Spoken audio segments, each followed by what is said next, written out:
Hello, we're here at the start line, and yeah, you can see the crowd here behind me. It's really crazy right now.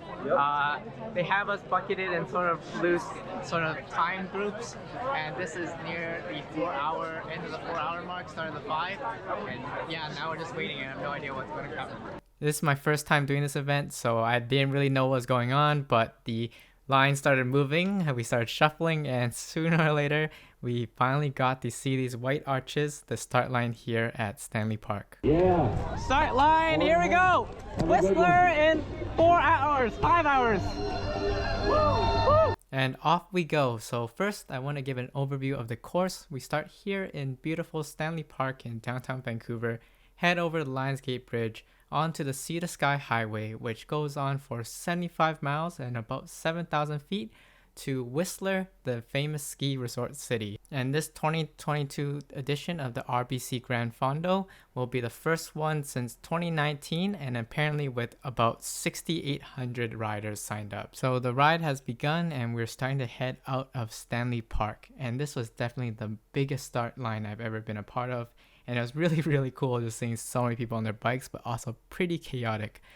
Basically, when you got there wasn't any signage or really volunteers to help out. I mean, it's admittedly just a crazy amount of people in a very small amount of space. You just had this long one-way road. You're supposed to just keep shuffling to your supposed position until, everyone just starts moving up all together, and then you just begin riding along. So in a super ideal world, I think everyone would be in the appropriate spot so that it'll be sort of a better experience for everyone, less passing going on, more safe. So definitely in future, I'll keep in mind just to arrive super early so that I can really plan what position I want to be in. But anyway, we make it here to the Lionsgate Bridge, and honestly, having the road closed here is just wonderful. There's just such a beautiful view here of the entire North Shore, as everyone still is more really relaxed and just sort of chilling along here. And I'm riding with some friends and coworkers, including Godwin from the STP video, and you can see some of the best side cycling jerseys as we pass along. But soon we head into the descent and on to our first real climb, Taylor Way.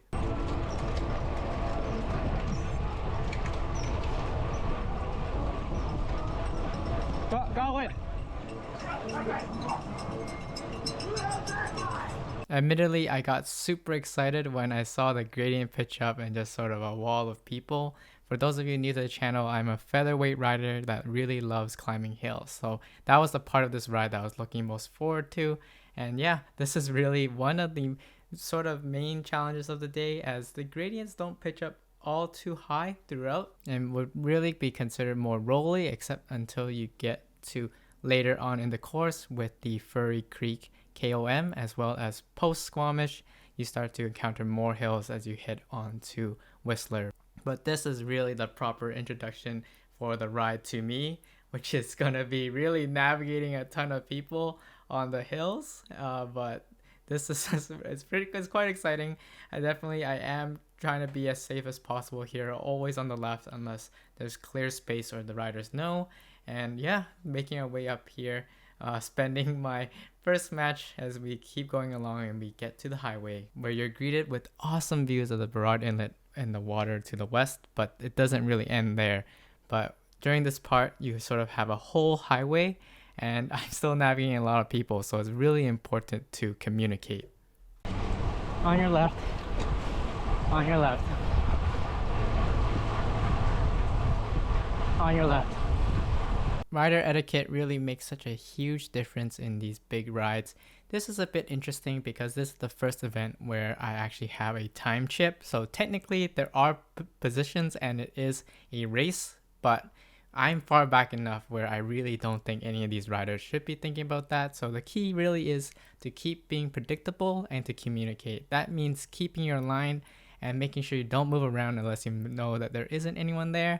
And anything you plan to do, to signal it. And of course, passing safely, leaving lots of room and letting the passee know if appropriate, as well as for if you are the person getting passed often, trying to get to a better position where you feel confident and safe and you can keep on riding. And speaking of getting passed, we all know what comes up must go down. So let's go on to some descents. And as you guessed it, I don't go down hills very quickly. This is on two fronts. One, as I mentioned, I'm a featherweight rider, so my terminal velocity is quite low, And number two, this is something that we'll dig a lot more into, but the conditions of the day are actually quite windy. So headwinds and crosswinds at times. And for me, smaller dude, that really affects how my bike handles, and I'm pretty cautious. So definitely I was hanging on there, but these views out to the left definitely help take the sting out of that, as you get to see some really, really cool sights. But yeah, I am in no rush on the descents, and this is just how I approach things. But riding together with Godwin and them, I had no chance of keeping up with them either on all these rolly hills. I just sort of let them go and then wait for my chance at the next hill, which was pretty different than some of the longer rides I did this summer, such as Ramrod and Portland, where there definitely are good stretches of flat where it's very easy to stay close as a group. But that's quite alright. Where this ride did end up being a lot more solo riding, it was not nearly as long as a course of some of these rides. And I was really content with all these sort of Pacific Northwest views that I was getting. With the beginning course being sort of flat and just these rolly hills, I did get dropped here, but I have my chance, as there's this hill going up near towards the first rest stop. And if any of you are familiar with the anime Yowamushi pedal, I've always wanted to be like Onoda and do the 100-person pass getting back to my team, and it sort of felt that way because there was just so many people, so many obstacles, and I had to get a little bit creative at times.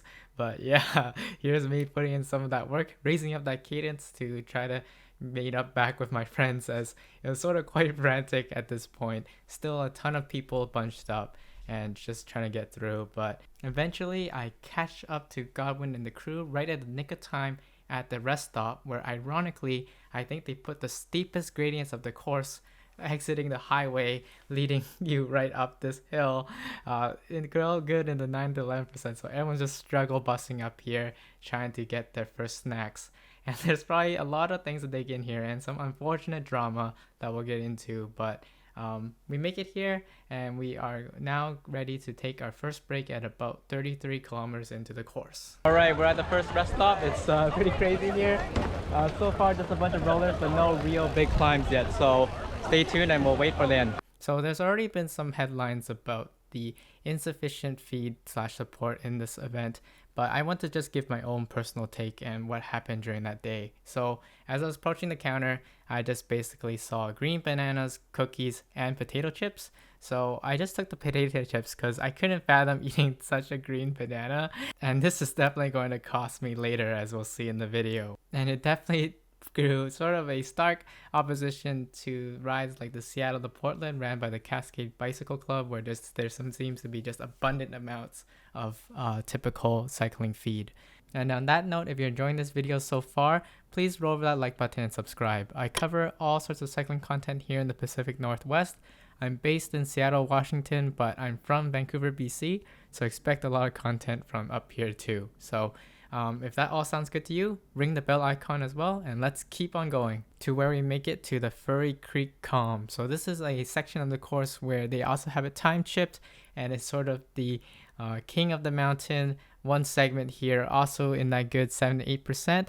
I'm admittedly quite tired at this point. I don't think I'm eating as much as I typically would have.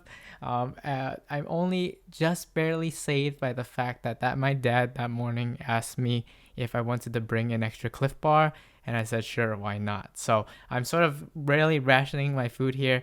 Godwin is usually someone that's looking up on me on the climb, and now I get to look at him as he's going for it, and he's definitely cranking it out, and I'm just taking it steady. I don't think I can put out that type of effort right now without jeopardizing this ride, so I'm just keeping here. And that's definitely a big part of all these big rides that you do, is remember to just pace yourself. The difference between being below your threshold and beyond it is night and day. So as long as you really keep at a sustained pace, climbing is all about rhythm and always just listening to your body. So here I'm doing that, and there's no shame in it because we're all gonna make it to Whistler. And after you crest over that hill, we start making our way to Squamish, which is an also really well-known place around here, and the views really begin to open up. Going along, you're going to pass by a lot of notable places like the Chief Hike, the Shannon Falls, the Sea to Sky Gondola. There's a lot. So it's a really beautiful part of the route. And as someone that grew up in Vancouver but didn't particularly go outside very often, it's very fun to now rediscover the city and the whole area in a whole different way. I think just going by bike, you're just at the right speed where you really can appreciate the distances, the scenery, and all of things else of what's around you. So yeah, definitely this ride so far has been really pleasant that way. Just having no cars to worry about, just the course, and being able to take such a direct route through some of the prettiest parts of the BC and this area in general. But yeah, one experience about this ride that I've been having is this whole idea of yo-yoing, going back and forth with people. Basically, like I'll pass them on the hills and then they'll pass me on the descents, and then we just keep going back and forth with the same people. And this basically led up all the way till we reached Squamish, since it doesn't really start getting really climby until we make it past Squamish. But there are some sections here that I want to call out that definitely the maneuvers that I was doing passing people is not nearly as easy. I had to be extra aware of my surroundings when making any sort of pass. But anyway, after this section, sooner or later, we made it over to Squamish.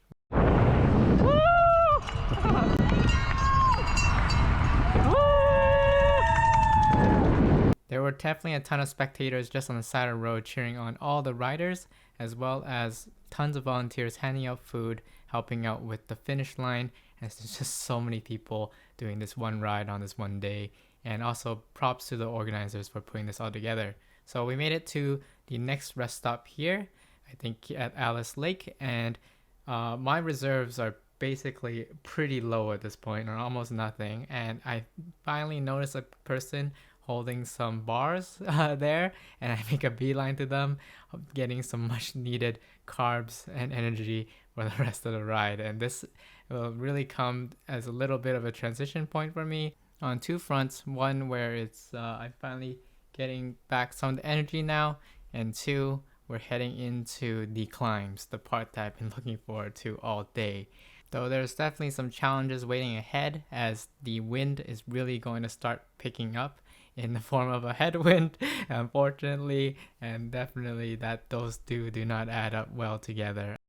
All right, so we're leaving Squamish, right? And now the real climbs begin. I've been pleasure riding these two, but let's just see what we can do on some of these hills. Bye, Hannah! And thus was the start of my return to form, where just being on the climbs again and just riding along with people really started to energize me, and trying to make my way out of that carb deficit.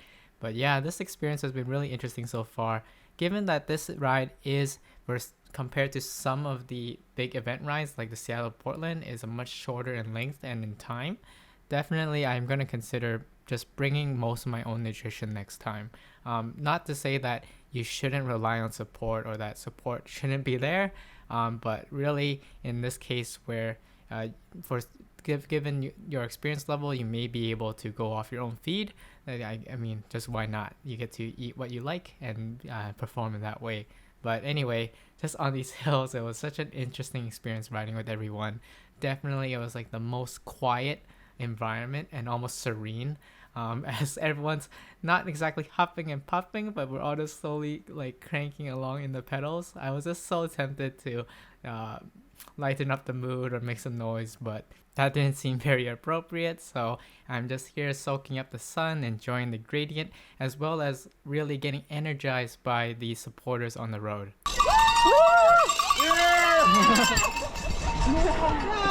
You're on fire! Definitely getting a kick each time when I get cheered on, which is really awesome and really fun. I was really pleasantly surprised by now all the different types of views I was getting. I can't name all the different particular places because in some ways I feel like a foreigner in my hometown, but it was really awesome to get some of these mountain sights as you're just going along car free, which I think is really the biggest appeal of this event. Though it was really on my mind that it felt like if I really had to make comparison with the Seattle to Portland, which is the signature Seattle ride, that would probably cater better to beginners and people just starting out. Even though it's a much longer course, 210 miles across 2 days, it's a much flatter route. There's a lot more stops, and there just seems to be obviously less hills, which leads to less descents and all these sort of technical navigating that you wouldn't have to think about as much here. I definitely am using a lot of skills that I picked up in the past couple of years riding along with lots of people around me and so on and so forth. So, but definitely, if you are gearing for a trip here, it seems like a really awesome ride to do. But also the last thing I do feel like it's worth mentioning is that the rider fee for this event is on quite the high side, about like $350 Canadian dollars, which is probably going to be above any typical ride that you'll do here in the States. We're going on to climb next to the next rest stop, so should be a little bit while longer, and that is behind me right now, so we're just working our way through. We're at the third rest stop, and just look at the view behind me. There's only one more rest stop to go and maybe 20 odd miles, but this is where the hills really start. So, and the heat is also picking up, so this should be interesting, but this definitely flew by compared to some of the other rides this summer. But the experience has been really great so far. So from that rest stop, I was able to grab a couple of rice cakes, which served as the rest of sustenance for this ride, as this is just slightly over halfway point, and that was really needed as the winds really started to blow, and I really do feel for those that were probably behind me at this point, as I definitely heard a lot of anecdotes saying that there wasn't enough food or supplies given out for such a big event and with so many riders, and one that should be promoting cycling. It's just really crucial to serve the 80% of cyclists, the people that won't make it to Whistler in under 4 hours. So that's all really to say. Hopefully everyone was safe. Let me know your own experience in the comments below, but here are some more awesome views of just the whole area as we just keep on climbing. It just doesn't seem to stop now at this point, but at least for now I really am feeling good again, picking up momentum, seeing the kilometers just sort of tick down. So this was probably one of my first longer event rides where I feel like I did most of it solo, tackling these winds and climbs mainly on my own. I think for all the other huge rides I did this summer, Everesting, STP, Ramrod, I was surrounded by friends and really benefited from the effects of draft where applicable. So just going through this, it's really sort of acclimation of my fitness. Being able to use that here is really nice and really great to see. So with some more pedaling, we make it on to the next rest stop. All right, at the final rest stop, only like 12 miles to go. The heat is really pouring on, but looks like we're not too far off, so let's get ready to go. And you wouldn't guess what I found at that last rest stop. A perfect yellow banana, which will serve as my golden ticket into Whistler across the finish line. So really, these final 10 miles is where I had the best power, where I was really able to turn the pedals, really focus on that finish line, where there's this final turn and then a straightaway into the ending. So from here now, basically, with all the crowds hearing, all the energy, just tons of people all around, I decided to give it my all, sprint and channel my inner Caleb Ewan as I go for the finish, feeling like a pro in the peloton and leaving no drop of energy behind. I just leave it all out there.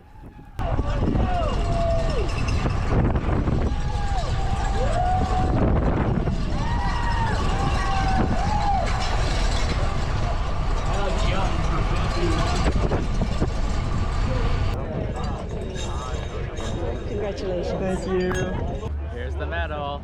Definitely good review on this one. It's really chunky and definitely has some weight to it. So, and then we're off here to enjoy some of the festivities. There's a lot going on here. And that concludes my ride. And for those of you curious, my final time was 5 hours and 4 minutes, placing me at 888th place, which is very auspicious. And yeah, the finish line just had a ton of people, really cool environment. And if you did the ride, let me know in the comments below what you thought or what you think of this vlog in general. Would you ride it again next year? And I'll see you all in the next video.